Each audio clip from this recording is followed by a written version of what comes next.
MBBS পঢ়ি থকা ল'ৰা লগ পালোঁ আজি। কথাই কথাই গম পালোঁ যে তেওঁৰ ইয়াৰ পাছত MBA কৰা মন। মই ভাবিলোঁ MBA কিয়? সাধাৰণতে মেডিচিনৰ ষ্টুডেণ্টে হায়াৰ ষ্টাডিজৰ প্লেন কৰে বা প্ৰেক্টিছৰ কাৰণে প্ৰিপেয়াৰ কৰে। কিন্তু MBA কৰাৰ মই চাগে প্ৰথম মেডিকেল ষ্টুডেণ্ট এজন লগ পালোঁ। কিন্তু ল'ৰাজনে মোক ক'বলৈ আৰম্ভ কৰিলে যে টক্সিক ৱৰ্ক এনভাইৰনমেণ্টৰ প্ৰতি সাধাৰণতে আজিকালি নতুন জেনজিজখিনি ইণ্টাৰেষ্টেড নোহোৱা হৈছে। সেইকাৰণে বহুতে ইনফেক্ট মেডিকেল ক্লিয়াৰ কৰাৰ পাছতো বহুতে কণ্টিনিউ নকৰা হৈছে।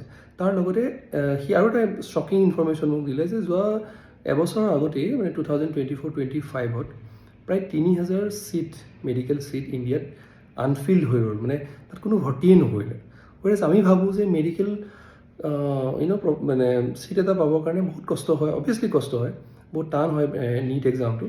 তাৰ পাছতো যদি কোনোবা কলেজত আনফিল্ড হৈ আছে, এইটো এটা শ্বকিং নিউজ হয়।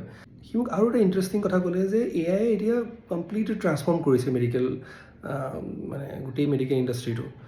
যিধৰণে আগতে আমি কমপ্লিট ডিপেণ্ডেণ্ট আছিলে ডক্টৰে যি ক'ব সেইটোৰ ওপৰত ৰিলাই কৰিবলৈ, এতিয়া মানুহে ৰিপৰ্টটো ChatGPT দি পেলাইও চাই একচুৱেলি তেওঁৰ বেমাৰ কি হৈছে।